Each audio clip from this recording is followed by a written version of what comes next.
2024 ಲೋಕ ಕುರುಕ್ಷೇತ್ರದ ಯುದ್ಧಕ್ಕೆ ದಿನಗಣನೆ ಶುರುವಾಗಿದೆ. ಬಿಜೆಪಿ ತನ್ನ ಮೊದಲ ಪಟ್ಟಿಯಲ್ಲಿ 195 ಅಭ್ಯರ್ಥಿಗಳ ಹೆಸರನ್ನ ಅನೌನ್ಸ್ ಮಾಡಿದೆ. ಕಾಂಗ್ರೆಸ್ ಪಕ್ಷ ಕೂಡ ಮೊದಲ ಪಟ್ಟಿಯಲ್ಲಿ 39 ಅಭ್ಯರ್ಥಿಗಳ ಹೆಸರನ್ನ ಅನೌನ್ಸ್ ಮಾಡಿಯಾಗಿದೆ. ಇನ್ನೇನು ಬಿಜೆಪಿ ಎರಡನೇ ಪಟ್ಟಿ ರಿಲೀಸ್ ಮಾಡೋದಿದೆ. ಆ ಎರಡನೇ ಪಟ್ಟಿಯಲ್ಲಿ ಕರ್ನಾಟಕ ಲೋಕಸಭಾ ಕ್ಷೇತ್ರಗಳ ಅಭ್ಯರ್ಥಿಗಳ ಹೆಸರು ಕೂಡ ಅನೌನ್ಸ್ ಆಗುವಂತಹ ಸಾಧ್ಯತೆ ಇದ್ದು, ಕರ್ನಾಟಕದ ಹೈವೋಲ್ಟೇಜ್ ಕ್ಷೇತ್ರವಾದ ಮೈಸೂರಿನ ಟಿಕೆಟ್ ಲೆಕ್ಕಾಚಾರ ಬದಲಾಗುತ್ತಾ ಅನ್ನುವಂತಹ ಕುತೂಹಲ ಮನೆ ಮಾಡಿದೆ. ಯಾಕೆಂದ್ರೆ ಲೋಕಸಭಾ ಟಿಕೆಟ್ ರೇಸ್ನಿಂದ ಹಾಲಿ ಸಂಸದ ಪ್ರತಾಪ್ ಸಿಂಹ ಅವರಿಗೆ ಕೋಕ್ ಕೊಡುವಂತಹ ಅನುಮಾನ ಶುರುವಾಗಿದೆಯಂತೆ. ಹಾಗಾದ್ರೆ ಪ್ರತಾಪ್ ಸಿಂಹ ಬಿಟ್ಟು ಇನ್ಯಾರಿಗೆ ಹೈ ವೋಲ್ಟೇಜ್ ಕ್ಷೇತ್ರದ ಟಿಕೆಟ್ ನೀಡಲಿದ್ದಾರೆ? ಯಾಕೆ ಪ್ರತಾಪ್ ಸಿಂಹ ಅವರಿಗೆ ರೆಡ್ ಸಿಗ್ನಲ್ ಅನ್ನ ನೀಡಬಹುದು? ಇದೆಲ್ಲದರ ಕಂಪ್ಲೀಟ್ ಸ್ಟೋರಿ. ಬಿಜೆಪಿಯ ಮಾಸ್ಟರ್ ಸ್ಟ್ರೋಕ್ ನಿಸ್ಸೀಮರಿಂದ ಮೈಸೂರು ಸ್ಟ್ರೋಕ್. ಪ್ರತಾಪ್ ಸಿಂಹಗೆ ರೆಡ್ ಸಿಗ್ನಲ್, ಯದುವೀರ್ಗೆ ರೆಡ್ ಕಾರ್ಪೆಟ್. ತಲೆದಂಡ ನಿಶ್ಚಿತವ, ಅಡಕತರಿಯಲ್ಲಿ ಫೈರ್ ಬ್ರ್ಯಾಂಡ್ ಭವಿಷ್ಯ. ಬಿಜೆಪಿಯಲ್ಲಿ ಟಿಕೆಟ್ ಕಂಪನ, ಬಿರುಗಾಳಿ ರಭಸಕ್ಕೆ ಯಾರೆಲ್ಲ ತರಗಲೆ. ನಾಲ್ಕು ಗೋಡೆ ಮಧ್ಯೆ ಏನ್ ಚರ್ಚೆ ಆಗಿದೆ ನನ್ನ ಹೊರಗಡೆ ಹೇಳೋದಕ್ಕೆ ಸಾಧ್ಯ ಇಲ್ಲ. ಬಿಜೆಪಿ ಅಂದ್ರೆ ಆ ತರದ ಒಂದು ಪ್ರಯೋಗ ನಾರ್ಮಲಿ ಮಾಡ್ತಾರೆ. ಹ್ಯಾಟ್ರಿಕ್ ಬಾರಿಸಬೇಕು ಅನ್ನೋ ಅಚಲ ಗುರಿ ಮೋದಿಗಿದೆ. ಮೂರನೇ ಬಾರಿಗೂ ಕಮಲವೇ ಅರಳುತ್ತೆ ಅನ್ನೋ ವಿಶ್ವಾಸ ಅಮಿತ್ ಶಾ ಆಗಿದೆ. ಈಗಾಗಲೇ 400ರ ಗಡಿ ಮುಟ್ಟೋದಕ್ಕೆ ರಾಜಕೀಯ ಕಿಲಾಡಿ ಜೋಡಿ ಪಕ್ಕ ಸ್ಟ್ರಾಟಜಿಗಳನ್ನ ಮಾಡ್ಕೊಳ್ತಾ ಇದೆ. ಈ ಸ್ಟ್ರಾಟಜಿ ಮೇರೆಗೆ ಮೊದಲ ಪಟ್ಟಿಯಲ್ಲಿ 195 ಅಭ್ಯರ್ಥಿಗಳ ಹೆಸರನ್ನ ಅನೌನ್ಸ್ ಮಾಡಿದ್ರು. ಆ ಮೊದಲ ಪಟ್ಟಿಯಲ್ಲಿ ಕರ್ನಾಟಕದ ಒಂದು ಕ್ಷೇತ್ರದ ಅಭ್ಯರ್ಥಿನ ಕೂಡ ಬಿಜೆಪಿ ಮಾಸ್ಟರ್ಗಳು ಅನೌನ್ಸ್ ಮಾಡಿರಲಿಲ್ಲ. ಹಾಗಾಗಿ ಎರಡನೇ ಪಟ್ಟಿಯಲ್ಲಿ ಕರ್ನಾಟಕದ ಲೋಕಸಭಾ ಕ್ಷೇತ್ರಗಳ ಅಭ್ಯರ್ಥಿಯನ್ನ ಬಿಜೆಪಿ ಅನೌನ್ಸ್ ಮಾಡುವ ನಿರೀಕ್ಷೆ ಇದೆ. ಆದರೆ ಎರಡನೇ ಪಟ್ಟಿಯಲ್ಲಿ ಮೈಸೂರು ಲೋಕಸಭಾ ಕ್ಷೇತ್ರದ ಟಿಕೆಟ್ ವಿಚಾರದಲ್ಲಿ 1000 ವೋಲ್ಟ್ ಶಾಕ್ ನೀಡಬಹುದು ಬಿಜೆಪಿಯ ಮಾಸ್ಟರ್ ಸ್ಟ್ರೋಕ್ ನಿಸ್ಸೀಮರು. ಮೈಸೂರು ಲೋಕಸಭಾ ಕ್ಷೇತ್ರ ಇದು ಅಂತಿಂತ ಕ್ಷೇತ್ರ ಅಲ್ಲ, ಹೈ ವೋಲ್ಟೇಜ್ ಕ್ಷೇತ್ರ. 1951ರಿಂದ ಮೈಸೂರು ಕೊಡಗು ಲೋಕಸಭಾ ಕ್ಷೇತ್ರದಲ್ಲಿ 17 ಬಾರಿ ಕಾಂಗ್ರೆಸ್ ಗೆದ್ದಿದೆ. ಮೊದಲಿಂದ ಕೂಡ ಕಾಂಗ್ರೆಸ್ನ ಭದ್ರಕೋಟೆ ಅನಿಸಿಕೊಂಡು ಬಂದಿದ್ದ ಕ್ಷೇತ್ರ ಇದು. ಆದರೆ 4 ಬಾರಿ ಬಿಜೆಪಿ ಗೆಲ್ಲುವ ಮೂಲಕ ಪ್ರತಾಪ್ ಸಿಂಹ ಕಳೆದ 2 ಲೋಕಸಭಾ ಚುನಾವಣೆಯಲ್ಲಿ ಮೈಸೂರು ಲೋಕಸಭಾ ಕ್ಷೇತ್ರದಿಂದ ಗೆಲ್ಲುವ ಮೂಲಕ ಕೇಸರಿ ಅಲೆ ಮೂಡಿಸಿದ್ರು. ಮೂರನೇ ಬಾರಿಗೂ ಮೈಸೂರು ಲೋಕಸಭಾ ಕ್ಷೇತ್ರದಿಂದ ಗೆದ್ದು ಹ್ಯಾಟ್ರಿಕ್ ಬಾರಿಸುವ ನಿರೀಕ್ಷೆ ಇತ್ತು. ಅಖಾಡಕ್ಕೆ ಧುಮುಕೋಕೆ ಪ್ರತಾಪ್ ಸಿಂಹ ರೆಡಿ ಆಗ್ತಿದ್ದಾರೆ. ಬಿರುಸಿನ ತಯಾರಿಯನ್ನ ಮಾಡಿಕೊಳ್ಳೋಕೆ ಆರಂಭಿಸಿದ್ದಾರೆ. ಆದ್ರೀಗ ಮೈಸೂರು ಲೋಕಸಭಾ ಕ್ಷೇತ್ರದ ರಾಜಕೀಯ ಲೆಕ್ಕಾಚಾರ ಬದಲಾಗ್ತಾ ಇದೆ ಎನ್ನಲಾಗ್ತಿದೆ. ಈ ಬಾರಿ ಪ್ರತಾಪ್ ಸಿಂಹಗೆ ಮೈಸೂರು ಲೋಕಸಭಾ ಕ್ಷೇತ್ರದಿಂದ ಟಿಕೆಟ್ ಸಿಗೋದು ಡೌಟ್ ಎನ್ನುವ ಸುದ್ದಿ ಹರಿದಾಡ್ತಾ ಇದೆ. ಎಸ್, ಮೈಸೂರಿನ ಹಾಲಿ ಸಂಸದ ಪ್ರತಾಪ್ ಸಿಂಹಗೆ ಈ ಬಾರಿ ಟಿಕೆಟ್ ಸಿಗೋದು ಅನುಮಾನ ಎನ್ನಲಾಗ್ತಿದೆ. 4 ದಿನ ನಡೆದಿದ್ದ ಮಹಾ ಚದುರಂಗದ ಆಟದಲ್ಲಿ ದೆಹಲಿಯಲ್ಲಿ ಕೂತು ಬಿಜೆಪಿಯ ಟಾಪ್ ಲೀಡರ್ಸ್ ಮೈಸೂರಿನಲ್ಲಿ ಅಭ್ಯರ್ಥಿ ಬದಲಾವಣೆಗೆ ಮೀಟಿಂಗ್ ಮಾಡಿದ್ದಾರೆ ಎನ್ನಲಾಗ್ತಾ ಇದೆ. ಮೈಸೂರು ಕ್ಷೇತ್ರಕ್ಕೆ ಬಿಜೆಪಿಯ ವರಿಷ್ಠರ ಎದುರು 2 ಹೆಸರುಗಳನ್ನ ಇಡಲಾಗಿದೆಯಂತೆ. ಆ 2 ಹೆಸರಲ್ಲಿ ಪ್ರತಾಪ್ ಸಿಂಹ ಹೆಸರು ಇದೆ ಎನ್ನಲಾಗ್ತಾ ಇದೆಯಾದ್ರೂ ಪ್ರತಾಪ್ ಸಿಂಹ ಹೆಸರಿಗೆ ಬಿಜೆಪಿ ಹೈಕಮಾಂಡ್ ಕೋಕ್ ಕೊಡಬಹುದೇನೋ ಎಂಬ ಮಾತುಗಳು ಪಿಸುಗುಡ್ತಾ ಇದೆ. ಯಾಕಂದ್ರೆ ವಾರದ ಮೊದಲೇ ಮೈಸೂರು ಲೋಕಸಭಾ ಕ್ಷೇತ್ರದ ಅಭ್ಯರ್ಥಿ ಬದಲಾವಣೆಗೆ ಮಹಾ ಸಿಟ್ಟಿಂಗ್ ನಡೆದಿತ್ತಂತೆ. ಹಾಗಾದ್ರೆ ಪ್ರತಾಪ್ ಸಿಂಹಗೆ ರೆಡ್ ಸಿಗ್ನಲ್ ಕೊಡಲಾಗಿದೆಯಾ ಬಿಜೆಪಿ ಹೈಕಮಾಂಡ್ ಕಡೆಯಿಂದ? ಪ್ರತಾಪ್ ಸಿಂಹ ಬದಲಿಗೆ ಮೈಸೂರು ಲೋಕಸಭಾ ಕ್ಷೇತ್ರದಿಂದ ಯಾರನ್ನ ಕಣಕ್ಕಿಳಿಸೋಕೆ ಪ್ಲಾನ್ ಮಾಡಿದೆ? ಮೈಸೂರಿನಲ್ಲಿ ಸಂಚಲನಾತ್ಮಕ ಬದಲಾವಣೆ ಆಗೇ ಬಿಡುತ್ತಾ? 4 ಗೋಡೆ ಮಧ್ಯೆ ನಡೆದ ಚರ್ಚೆ ಬಹಿರಂಗಪಡಿಸಲ್ಲ. ಉತ್ತಮ ಮತ್ತು ಗೆಲ್ಲುವ ಅಭ್ಯರ್ಥಿಯನ್ನೇ ಹಾಕ್ತೇವೆ. ವಿಜೇಂದ್ರ ಕೊಟ್ರ ಮೈಸೂರಲ್ಲಿ ಅಭ್ಯರ್ಥಿ ಬದಲಾವಣೆ ಸುಳಿವು. 4 ಗೋಡೆ ಮಧ್ಯೆ ಏನು ಚರ್ಚೆ ಆಗಿದೆ ನನ್ನ ಹೊರಗಡೆ ಹೇಳೋದಕ್ಕೆ ಸಾಧ್ಯ ಇಲ್ಲ. ಆದರೆ ಉತ್ತಮ ಗೆಲ್ತಕ್ಕಂಥ ಅಭ್ಯರ್ಥಿಗಳನ್ನು ಈ ಬಾರಿ ಎಲ್ಲ 28 ಕ್ಷೇತ್ರಗಳು ಕೊಡ್ತಾರೆ. ಹಾಲಿ ಸಂಸದರಿಗೆ ತುಂಬಾ ಜನಕ್ಕೆ ಸೀಟ್ ಕೊಡ್ತಿರುವ ಅದೆಲ್ಲ ನಾಳೆ ಗೊತ್ತಾಗುತ್ತಪ್ಪ. ಚರ್ಚೆ ಆದಮೇಲೆ ಅದಕ್ಕೊಂದು ಸ್ಪಷ್ಟ ಚಿತ್ರ ಗೊತ್ತಾಗುತ್ತೆ. ಈಗ ಹೇಳೋದ್ರಿಂದ ಏನೋ ಅರ್ಥ ಇಲ್ಲ. ಧನ್ಯವಾದ. ನಮ್ಮ ಕೇಂದ್ರದ ನಾಯಕರು ಈಗಾಗಲೇ ಸರ್ವೆ ಮಾಡಿಸಿದ್ದಾರೆ. 28 ಕ್ಷೇತ್ರದ ಸರ್ವೆ ಆಗಿದೆ. ಆ ಸರ್ವೆಯಲ್ಲಿ ಯಾರ್ಯಾರು ಒಳ್ಳೆ ಪರ್ಫಾರ್ಮೆನ್ಸ್ ಮಾಡಿದ್ದಾರೆ ಎಂಪಿಗಳು, ಅದೆಲ್ಲ ಗಮನದಲ್ಲಿ ಇಟ್ಕೊಂಡು ಹೊಸ ಅಭ್ಯರ್ಥಿಗಳನ್ನು ಎಲ್ಲೆಲ್ಲಿ ಹಾಕ್ಬೇಕು. ಬಿಜೆಪಿ ಅಂದರೆ ಆ ಥರದ ಒಂದು ಪ್ರಯೋಗ ನಾರ್ಮಲಿ ಮಾಡ್ತಾರೆ. ಕಳೆದ ಬಾರಿನೂ ಕೂಡ ನಮ್ಮ ಬೆಂಗಳೂರು ಸೌತಲ್ಲಿ ತೇಜಸ್ವಿ ಸೂರ್ಯ ಹೊಸ ಅಭ್ಯರ್ಥಿಯನ್ನು ನಾವು ಮಾಡಿದ್ವಿ. ಆ ಥರ ಎಲ್ಲೆಲ್ಲಿ ಮಾಡ್ತಾರೋ ನಮಗಂತೂ ಗೊತ್ತಿಲ್ಲ. ಚರ್ಚೆ ಅಂತೂ ಅವರ ಸಿಟ್ಟಿಂಗ್ ಇರೋ ಎಂಪಿಗಳ ಬಗ್ಗೆ ಚರ್ಚೆ ಆಗಿದೆ. ಹೊಸ ಅಭ್ಯರ್ಥಿಗಳ ಬಗ್ಗೆ ಯಾವುದು ಚರ್ಚೆಯನ್ನು ಆಗಿಲ್ಲ. ಇನ್ನೊಂದು 2-3 ದಿವಸಗಳಲ್ಲಿ ಪಕ್ಷದ ಕೇಂದ್ರೀಯ ನಾಯಕರು ಪಾರ್ಲಿಮೆಂಟರಿ ಬೋರ್ಡ್ ಮೀಟಿಂಗ್ ಆಗಿ ಅನೌನ್ಸ್ ಮಾಡ್ತಾರೆ. ಸರ್, ಪ್ರಬಲ ಮೈಸೂರಿನಲ್ಲಿ ಬಿಜೆಪಿ ಈಗಾಗಲೇ ಇದೆ. ಅಲ್ಲಾಗಲೇ ಭಾರತೀಯ ಜನತಾ ಪಾರ್ಟಿ ಮತ್ತಷ್ಟು ಗಟ್ಟಿಯಾಗಿದೆ. ಆದ್ದರಿಂದ ಈ ಟಿವಿಯ ಊಹಾಪೋಹಗಳು ಚರ್ಚೆ ಅವಶ್ಯಕತೆ ಇಲ್ಲ. ಒಂದು 2 ದಿವಸ ಕಾಯಿರಿ, ಇನ್ನೊಂದು 24 ಗಂಟೆ ಕಾದ್ರೆ ಎಲ್ಲ ಕ್ಲಾರಿಟಿ ನಿಮಗೆ ಸಿಗುತ್ತೆ. ಪ್ರತಾಪ್ ಸಿಂಹಗೆ ಮೈಸೂರು ಟಿಕೆಟ್ ಮಿಸ್ ಆಗುತ್ತಾ? ಹೀಗೊಂದು ಪ್ರಶ್ನೆ ಉದ್ಭವಿಸೋದಕ್ಕೆ ಕಾರಣ ಬಿಜೆಪಿ ರಾಜ್ಯಾಧ್ಯಕ್ಷ BY ವಿಜೇಂದ್ರ ಅವರ ಮಾತು. ಲೋಕಸಭಾ ಚುನಾವಣೆ ಹಿನ್ನೆಲೆಯಲ್ಲಿ ರಾಜ್ಯದ ಅಭ್ಯರ್ಥಿಗಳ ಆಯ್ಕೆ ಕುರಿತಂತೆ ಕಸರತ್ತು ನಡೀತಾ ಇದೆ. ಈ ವೇಳೆ ಪ್ರತಾಪ್ ಸಿಂಹರಿಗೆ ಟಿಕೆಟ್ ಮಿಸ್ ಆಗುತ್ತಾ ಅನ್ನೋ ಪ್ರಶ್ನೆ ಕೇಳಿದಾಗ BY ವಿಜೇಂದ್ರ 4 ಗೋಡೆ ಮಧ್ಯೆ ಅನೇಕ ವಿಚಾರ ಚರ್ಚೆ ಆಗಿದೆ, ಅದನ್ನ ಬಹಿರಂಗಪಡಿಸಲ್ಲ, ಉತ್ತಮ ಹಾಗೂ ಗೆಲ್ಲುವ ಅಭ್ಯರ್ಥಿಯನ್ನೇ ಕಣಕ್ಕೆ ಇಳಿಸೋದಾಗಿ ಹೇಳಿದ್ದಾರೆ. ಹೀಗಾಗಿ ಪ್ರತಾಪ್ ಸಿಂಹ ಟಿಕೆಟ್ ರೇಸ್ನಿಂದ ಹೊರಗೆ ಉಳಿಯಲಿದ್ದಾರಾ ಅನ್ನೋ ಅನುಮಾನ ಹುಟ್ಟುಕೊಂಡಿದೆ. ಹಾಗಾದ್ರೆ ಪ್ರತಾಪ್ ಸಿಂಹಗೆ ಟಿಕೆಟ್ ಮಿಸ್ ಆದ್ರೆ ಮತ್ಯಾರಿಗೆ ಬಿಜೆಪಿ ಟಿಕೆಟ್ ಕೊಡ್ಲಿದೆ ಅಂದ್ರ? ಸದ್ಯಕ್ಕೆ ಮೈಸೂರಿನಿಂದ ಅಚ್ಚರಿ ಅಭ್ಯರ್ಥಿಯನ್ನ ಇಳಿಸೋಕೆ ಬಿಜೆಪಿ ಪ್ರಯತ್ನಿಸ್ತಾ ಇದೆ ಎನ್ನಲಾಗ್ತಿದೆ. ಯಾರು ಆ ಅಚ್ಚರಿ ಅಭ್ಯರ್ಥಿ ಅಂದ್ರ? ಅವರೇ ಮೈಸೂರು ರಾಜ ಮನೆತನದ ಯುವರಾಜ ಯದುವೀರ್ ಒಡೆಯರ್. ಮೈಸೂರು ಕೊಡಗಿನ ಸಂಸದರಾಗಿರುವಂತಹ ಪ್ರತಾಪ್ ಸಿಂಹ ಅವರಿಗೆ ನಮ್ಮ ಜೊತೆಲಿದ್ದಾರೆ. ಸರ್, ಪ್ರಮುಖವಾಗಿ ಭಾಳ ದೊಡ್ಡ ಮಟ್ಟದ ಆಶ್ಚರ್ಯ ತರ್ತಾ ಇರುವಂತಹ ವಿಚಾರ ಏನು ಅಂದರೆ, 2 ಬಾರಿ ಸಂಸದರಾಗಿದ್ದಂಥವ್ರು, ನೀವು ಈಗಾಗಲೇ 10 ವರ್ಷದ ಸಾಧನೆಯ ಕಾರ್ಡನ್ನು ಎಲ್ಲರಿಗೂ ಹಂಚ್ತಾ ಬರ್ತಾ ಇದ್ದೀರಿ. ಇಷ್ಟೊಂದು ಕಾನ್ಫಿಡೆನ್ಸ್ ಇರುವಂಥ ತಮಗೆ ಟಿಕೆಟ್ ಮಿಸ್ ಆಗ್ತಾ ಇದೆ ಅನ್ನುವಂಥ ಮಾತುಗಳು ಕೇಳಿ ಬರ್ತಾ ಇರುವಂಥದ್ದು. ಜನಕ್ಕೆ ಬೇಕಾಗಿರೋದು ಕೆಲಸಗಾರರು, ಅವರ ಸೇವೆಯನ್ನು ಮಾಡುವಂಥವ್ರು. ಆ ಸೇವಕನಾಗಿ 10 ವರ್ಷದಿಂದ ಕೆಲಸವನ್ನು ಮಾಡಿದ್ದೀನಿ. ನನಗೆ ನಿಶ್ಚಿತವಾಗಿಯೂ ಕೂಡ ನನಗೆ ವಿಶ್ವಾಸ ಇದೆ, ಆ ತಾಯಿ ಚಾಮುಂಡಿ ನನ್ನನ್ನು ಕೈ ಬಿಡಲ್ಲ, ಕೇಂದ್ರದ ನಾಯಕರು ಕೂಡ ನನ್ನನ್ನು ಕೈ ಬಿಡಲ್ಲ ಅನ್ನೋ ವಿಶ್ವಾಸ ಇದೆ. ಅಲ್ಲ, ಪ್ರಮುಖವಾಗಿ ಇರುವಂತಹ ಪ್ರಶ್ನೆ ಏನು ಅಂತ ಅಂದರೆ, ಇಷ್ಟೆಲ್ಲ ಕೆಲಸ ಮಾಡಿದ್ಮೇಲೂ ಕೂಡ ಈ ಥರದ ಒಂದು ಸುದ್ದಿ ಬರುತ್ತೆ ಅನ್ನೋದಾದರೆ ನಿಮಗೆ ಗಾಡ್ ಫಾದರ್ನ ಕೊರತೆ ಇದೆ ಅನ್ನುವಂಥದ್ದು. ಯಾಕಂದರೆ ನೀವು ಗಾಡ್ ಫಾದರ್ ಇಲ್ದಲೇ ಸೈದ್ಧಾಂತಿಕ ಗಟ್ಟಿತನದಿಂದ 2014ರಲ್ಲಿ ಬಂದಂಥವ್ರು. 10 ವರ್ಷದಲ್ಲಿ ತಾವ್ಯಾರು ಗಾಡ್ ಫಾದರ್ನ ಕಂಡುಕೊಳ್ಳಿಲ್ವಾ ಅಂತ? ನಮಗೆ ತಾಯಿ ಚಾಮುಂಡಿನೇ ಇದ್ದಾಳೆ, ಇನ್ಯಾರು ಬೇಕು ನಮಗೆ? ಮೈಸೂರು ಮಹಾರಾಜರಿಗೆ ಪೊಲಿಟಿಕಲ್ ಆಪರೇಷನ್. ಮೈಸೂರಿನಲ್ಲಿ ರಾಜವಂಶಸ್ಥರ ಕುಡಿಗೆ ಬಿಜೆಪಿ ಟಿಕೆಟ್. ಯದುವೀರ್ ಒಡೆಯರ್ ರಾಜಕೀಯ ಪ್ರವೇಶಕ್ಕೆ ರಂಗ ಸಜ್ಜು. 4 ದಿನದ ಹಿಂದೆಯೇ ಯದುವೀರ್ ಒಡೆಯರ್ ಅವರನ್ನ ಬಿಜೆಪಿ ಹೈಕಮಾಂಡ್ ಸಂಪರ್ಕ ಮಾಡಿದೆ ಎನ್ನಲಾಗ್ತಿದೆ. ರಾಜಸ್ಥಾನದ ರಾಜಕೀಯ ಲಿಂಕ್, ರಾಜಮನೆತನದ ಲಿಂಕ್ನೊಂದಿಗೆ ಯದುವೀರ್ ಮನವೊಲಿಕೆ ನಡೆದಿದೆಯಂತೆ. ಮೈಸೂರು ಲೋಕಸಭೆ ಕ್ಷೇತ್ರಕ್ಕೆ ಸ್ಪರ್ಧೆ ಮಾಡುವಂತೆ ಬಿಜೆಪಿ ಹೈಕಮಾಂಡ್ ಪ್ರಸ್ತಾಪ ಮಾಡಿದೆ ಅನ್ನೋದು ಮೂಲಗಳ ಮಾಹಿತಿ. ಅಲ್ಲದೆ ಯಡಿಯೂರಪ್ಪ, ರಾಜ್ಯದ RSS ನಾಯಕರ ಮೂಲಕ ಯದುವೀರ್ ಮನವೊಲಿಕೆ ಯತ್ನ ನಡೆದಿದೆ. ಬಳಿಕ ಯದುವೀರ್ ಪಾಸಿಟಿವ್ ರೆಸ್ಪಾನ್ಸ್ ಮೇಲೆ ಪ್ರತಾಪ್ ಸಿಂಹ ಹೆಸರಿನ ಜೊತೆಗೆ ಯದುವೀರ್ ಹೆಸರು ಶಿಫಾರಸು ಮಾಡಲಾಗಿದೆ ಅನ್ನೋ ಸುದ್ದಿ ಹಬ್ಬಿದೆ. ಅಮಿತ್ ಶಾ ನೇತೃತ್ವದಲ್ಲಿ ನಡೆದ ರಾಜ್ಯ ನಾಯಕರ ಸಭೆಯಲ್ಲಿ ಬಿಜೆಪಿ ಚುನಾವಣಾ ಸಮಿತಿಗೆ ಶಿಫಾರಸು ಮಾಡಲಾಗಿದೆ. ಹಾಗಾದ್ರೆ ಅಂತಿಮವಾಗಿ ಮೋದಿ ಕೈಯಲ್ಲಿ ಪ್ರತಾಪ್ ಸಿಂಹ ಭವಿಷ್ಯನ? ಯದುವೀರ್ಗೆ ಮಣೆ ಪಕ್ಕಾನ? ನಮ್ಮ ಕೇಂದ್ರದ ನಾಯಕರು ಈಗಾಗಲೇ ಸರ್ವೆ ಮಾಡಿಸಿದ್ದಾರೆ. 28 ಕ್ಷೇತ್ರದ ಸರ್ವೆ ಆಗಿದೆ. ಆ ಸರ್ವೆಯಲ್ಲಿ ಯಾರ್ಯಾರು ಒಳ್ಳೆ ಪರ್ಫಾರ್ಮೆನ್ಸ್ ಮಾಡಿದ್ದಾರೆ MP ಗಳು, ಅದೆಲ್ಲ ಗಮನದಲ್ಲಿ ಇಟ್ಕೊಂಡು ಹೊಸ ಅಭ್ಯರ್ಥಿಗಳನ್ನು ಎಲ್ಲೆಲ್ಲಿ ಹಾಕ್ಬೇಕು. BJP ಅಂದರೆ ಆ ಥರದ ಒಂದು ಪ್ರಯೋಗ ನಾರ್ಮಲಿ ಮಾಡೇ ಮಾಡ್ತಾರೆ. ಕಳೆದ ಬಾರಿನೂ ಕೂಡ ನಮ್ಮ ಬೆಂಗಳೂರು ಸೌತಲ್ಲಿ ತೇಜಸ್ವಿ ಸೂರ್ಯ ಹೊಸ ಅಭ್ಯರ್ಥಿಯನ್ನು ನಾವು ಮಾಡಿದ್ವಿ. ಆ ಥರ ಎಲ್ಲೆಲ್ಲಿ ಮಾಡ್ತಾರೋ ನಮಗಂತೂ ಗೊತ್ತಿಲ್ಲ. ಚರ್ಚೆ ಅಂತೂ ಅವರ ಸಿಟ್ಟಿಂಗ್ ಇರೋ MP ಗಳ ಬಗ್ಗೆ ಚರ್ಚೆ ಆಗಿದೆ. ಹೊಸ ಅಭ್ಯರ್ಥಿಗಳ ಬಗ್ಗೆ ಯಾವುದು ಚರ್ಚೆಯನ್ನ ಆಗಿಲ್ಲ.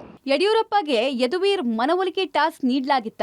ಪ್ರಮೋದಾದೇವಿ ಗ್ರೀನ್ ಸಿಗ್ನಲ್ ಕೊಟ್ರೆ ಯದುವೀರ್ ಸ್ಪರ್ಧೆ ಫಿಕ್ಸ್. ಬಿಜೆಪಿ ಹೈಕಮಾಂಡ್ ಈಗಾಗಲೇ ಯದುವೀರ್ ಒಡೆಯರ್ ಅವರನ್ನ ಸಂಪರ್ಕಿಸಿ ಮನವೊಲಿಸುವಂತೆ BS ಯಡಿಯೂರಪ್ಪ ಅವರಿಗೆ ಟಾಸ್ಕ್ ಕೊಟ್ಟಿತ್ತಂತೆ. ಆ ಟಾಸ್ಕ್ ಅನ್ವಯ BS Yediyurappa top RSS leader ಜೊತೆಗೆ ಯದುವೀರ್ ಒಡೆಯರ್ ಅವರ ಮನವೊಲಿಸುವ ಕೆಲಸಕ್ಕೆ ಮುಂದಾಗಿದ್ರಂತೆ. ಸದ್ಯಕ್ಕೆ ಯದುವೀರ್ ಒಡೆಯರ್ ಮೈಸೂರು ಲೋಕಸಭಾ ಕ್ಷೇತ್ರದಿಂದ ಸ್ಪರ್ಧೆ ಮಾಡೋದಕ್ಕೆ ಒಪ್ಪಿಗೆ ಸೂಚಿಸಿದ್ದಾರೆ ಎಂಬ ಮಾಹಿತಿ ಸಿಗ್ತಾ ಇದ್ದು, ಪ್ರಮೋದಾದೇವಿ ಗ್ರೀನ್ ಸಿಗ್ನಲ್ಗೆ ನಾಯಕರು ಕಾಯ್ತಾ ಇದ್ದಾರೆ ಎನ್ನಲಾಗಿದೆ. ಒಂದು ವೇಳೆ ಪ್ರಮೋದಾದೇವಿ ಒಪ್ಪಿಗೆ ನೀಡಿದ್ರೆ ಯದುವೀರ್ ಒಡೆಯರ್ ರಾಜಕೀಯಕ್ಕೆ ಪ್ರವೇಶ ಮಾಡಲಿದ್ದಾರಂತೆ. ಅಷ್ಟಕ್ಕೂ ಯಾಕೆ ಯದುವೀರ್ರನ್ನ ಮೈಸೂರು ಅಖಾಡಕ್ಕೆ ಇಳಿಸೋಕೆ ಬಿಜೆಪಿ ಪ್ರಯತ್ನ ಪಡ್ತಾ ಇದೆ?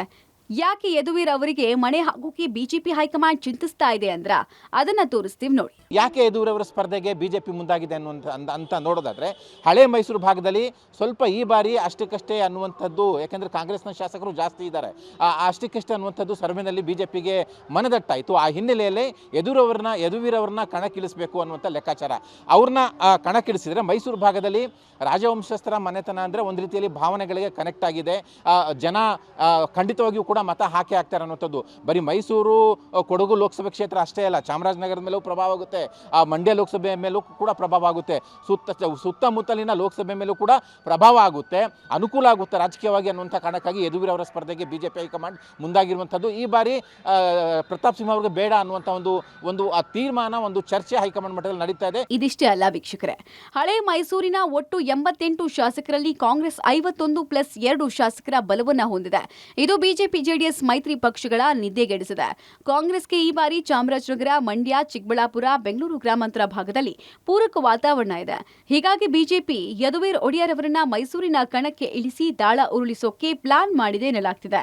ಈ ಮೂಲಕ ಮೋದಿಯಲ್ಲೇ ರಾಮಮಂದಿರ, ಮೈತ್ರಿ ಶಕ್ತಿ ಹಾಗೂ ಯದುವೀರ್ ಬಲದೊಂದಿಗೆ ಹಳೆ ಮೈಸೂರಿನ 11 ಕೋಟೆಗಳನ್ನ ಗೆಲ್ಲೋದಕ್ಕೆ ಬಿಜೆಪಿ ರಣವ್ಯೂಹವನ್ನ ರಚಿಸಿದೆ ಎಂಬ ಮಾತು ಇದೆ. ಹೇಳಬೇಕಂದ್ರೆ ಮೈಸೂರಿನ ಕೊನೆಯ ಮಹಾರಾಜರಾದ ಜಯಚಾಮರಾಜೇಂದ್ರ ಒಡೆಯರ್ ಅವರ ಏಕೈಕ ಪುತ್ರ ಶ್ರೀಕಂಠದತ್ತ ನರಸಿಂಹರಾಜ್ ಒಡೆಯರ್ 4 ಬಾರಿ ಸಂಸದರಾಗಿದ್ರು. ಕಾಂಗ್ರೆಸ್ನಿಂದ 4 ಬಾರಿ ಗೆದ್ದು 2 ಬಾರಿ ಸೋತಿದ್ರು. ಇದೀಗ ಅವರ ಕುಡಿ ಯದುವೀರ್ ಮೈಸೂರು ಕ್ಷೇತ್ರದಿಂದ ಸ್ಪರ್ಧೆ ಮಾಡುವ ಮೂಲಕ ರಾಜಕೀಯಕ್ಕೆ ಪ್ರವೇಶ ಮಾಡ್ತಾರೆ ಎಂಬ ಸುದ್ದಿ ಹರಿದಾಡ್ತಾ ಇದೆ. ಹಾಗಾದ್ರೆ ಪ್ರತಾಪ್ ಸಿಂಹಗೆ ಮೈಸೂರು ಟಿಕೆಟ್ ಮಿಸ್ ಆಗ್ಲಿದೆಯಾ? ತಲೆದಂಡ ನಿಶ್ಚಿತಾನ? ಫೈರ್ ಬ್ರ್ಯಾಂಡ್ ಭವಿಷ್ಯ ಅಡಕತ್ತರಿಯಲ್ಲಿ ಸಿಕ್ಕಿ ಹಾಕಿಕೊಳ್ಳುತ್ತಾ? ಪ್ರತಾಪ್ ಸಿಂಹಗೆ ಟಿಕೆಟ್ ಸಿಗೋದು ಅನುಮಾನವೇಕೆ? ಒಂದು ವೇಳೆ ಟಿಕೆಟ್ ಕೊಡದಿದ್ರೆ ಪ್ರತಾಪ್ ಸಿಂಹ ಭವಿಷ್ಯವೇನು? ಪ್ರತಾಪ್ ಸಿಂಹ ಮೈಸೂರಿನ ಫೈರ್ ಬ್ರ್ಯಾಂಡ್ ನಾಯಕ, ಮಾತಿನಲ್ಲಿ ಎದುರಾಳಿಗಳ ಮೈಚಳಿ ಬಿಡಿಸುವ ರಾಜಕಾರಣಿ. ಸತತ 2 ಬಾರಿ ಸಂಸದರಾಗಿ ಆಯ್ಕೆಯಾಗಿರುವ ಪ್ರತಾಪ್ ಸಿಂಹ 3ನೇ ಬಾರಿ ಸ್ಪರ್ಧಿಸಲು ಉತ್ಸುಕರಾಗಿದ್ದಾರೆ. ಅದಕ್ಕಾಗಿ ಸಿದ್ಧತೆಯನ್ನು ನಡೆಸಿಕೊಳ್ತಿದ್ದಾರೆ. ರಾಜ್ಯದ ಹಲವು ಬಿಜೆಪಿ ಸಂಸದರು ತಮ್ಮ ಸಾಧನೆಯ ಕೈಪಿಡಿಯನ್ನು ಹೊರತರದೇ ಇದ್ರೂ ಪ್ರತಾಪ್ ಸಿಂಹ ಬಿಜೆಪಿಯ ಅಗ್ರ ನಾಯಕರಿಗೆ ತಮ್ಮ ಕೆಲಸದ ಸಾಧನೆಯ ಕೈಪಿಡಿಯನ್ನು ಕೊಟ್ಟಿದ್ದಾರೆ. ಇಂತಹ ಸಂದರ್ಭದಲ್ಲಿ ಪ್ರತಾಪ್ ಸಿಂಹ ಬದಲಾಗಿ ಮೈಸೂರು ಕ್ಷೇತ್ರದಿಂದ ಯದುವೀರ್ ಒಡೆಯರ್ಗೆ ಬಿಜೆಪಿ ಟಿಕೆಟ್ ಸಿಗಬಹುದು ಅಂತ ಹೇಳಲಾಗ್ತಿದೆ. ಅಷ್ಟಕ್ಕೂ ಯಾವ ಕಾರಣಕ್ಕೆ ಪ್ರತಾಪ್ ಸಿಂಹ ಅವರಿಗೆ ಮೈಸೂರು ಲೋಕಸಭಾ ಕ್ಷೇತ್ರದ ಟಿಕೆಟ್ ಕೈತಪ್ಪಬಹುದು ಅಂದ್ರೆ ಸ್ಥಳೀಯ ನಾಯಕರ ಬೆಳವಣಿಗೆಗೆ ಪ್ರತಾಪ್ ಸಿಂಹ ಕೊಡುಗೆ ಏನೂ ಇಲ್ಲ ಅಂತ ಕೆಲವರು ಹೇಳ್ತಿದ್ರೆ, ಇನ್ನು ಕೆಲವರು ಸ್ಥಳೀಯ ನಾಯಕರ ಜೊತೆಗೆ ಪ್ರತಾಪ್ ಸಿಂಹ ಬಹಿರಂಗವಾಗಿ ಕಾದಾಡ್ತಾರೆ.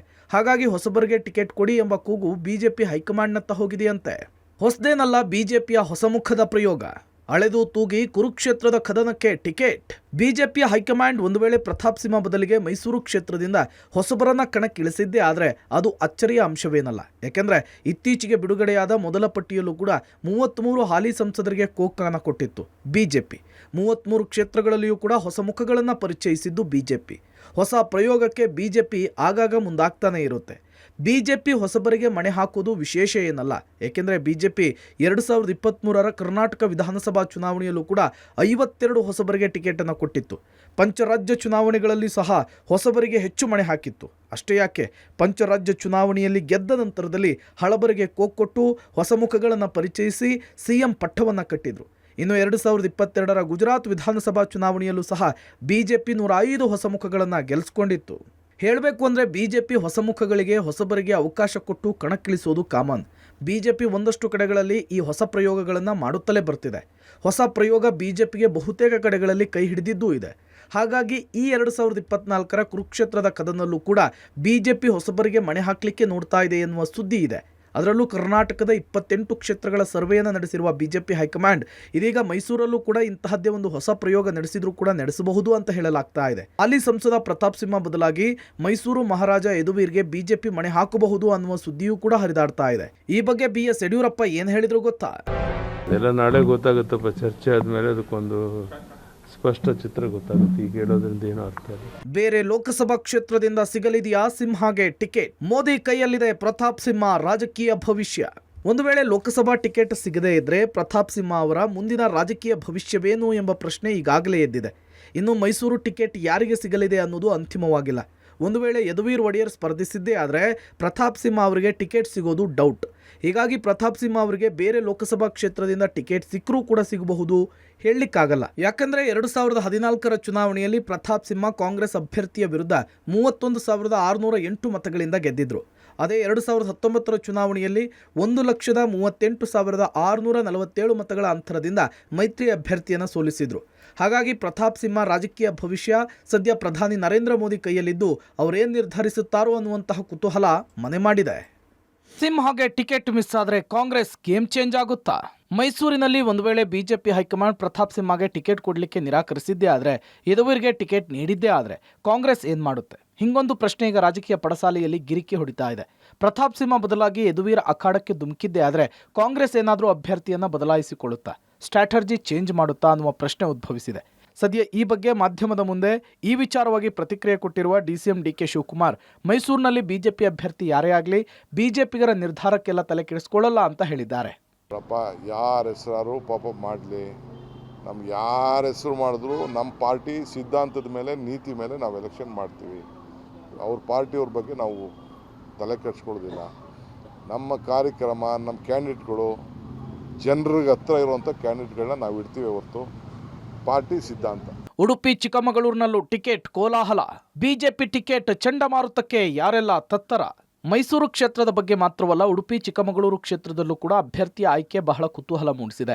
ಒಂದು ಕಡೆ ನನ್ನ ವಿರುದ್ಧ ನನ್ನ ಕ್ಷೇತ್ರದಲ್ಲಿ ಪಿತೂರಿ ನಡೀತಾ ಇದೆ ಅಂತೇಳಿ ಸಂಸದೆ ಶೋಭಾ ಕರಂದ್ಲಾಜೆ ಬಹಿರಂಗವಾಗಿ ಆಕ್ರೋಶ ಹೊರಹಾಕಿದರೆ, ಬಿಜೆಪಿ ನಾಯಕ ಸಿಟಿ ರವಿ ಮನದಲ್ಲಿ ಬಹಳ ಭಾವನೆಗಳಿದೆ, ಹೊಟ್ಟೆಯಲ್ಲಿ ಬಹಳಷ್ಟು ದಿನ ಇಟ್ಕೊಳ್ಳೋದಕ್ಕಾಗಲ್ಲ, ಸಮಯ ಬಂದಾಗ ಎಲ್ಲವನ್ನೂ ಕೂಡ ಹೇಳ್ತೇನೆ ಅಂತ ಗುಡುಗಿದ್ದಾರೆ. ನನ್ನ ಮನಸ್ಸಿನ ಒಳಗೆ ಬಹಳ ಭಾವನೆಗಳಿದ್ದಾವೆ, ಹೇಳೋಕ್ಕೂ ಬಹಳ ಇದೆ. ಮೋದಿಯವರು ಮತ್ತೊಮ್ಮೆ 3ನೇ ಬಾರಿ ಪ್ರಧಾನಿಯಾಗಬೇಕು. ರಾಷ್ಟ್ರಹಿತದ ಕಾರಣಕ್ಕೆ, ರಾಷ್ಟ್ರಹಿತ ಮತ್ತು ಪಕ್ಷ ಹಿತದ ಕಾರಣಕ್ಕೆ ಬಹಳ ಸಂಗತಿಗಳನ್ನ ನುಂಗುಕೊಳ್ಬೇಕಾಗತ್ತೆ. ಪಿತೂರಿ ಮಾಡಿದಾಗಲೇ ಹೈಕಮಾಂಡ್ ಗಮನ ಕೊಡೋದು. ಯಾಕೆ ಶೋಭನಿಗೆ ವಿರೋಧ ಮಾಡ್ತಾರೆ ಅಂತ ವರದಿ ತರಿಸ್ಕೊಂತಾರೆ. ಆವಾಗ ಸತ್ಯ ಗೊತ್ತೇ ಆಗುತ್ತೆ.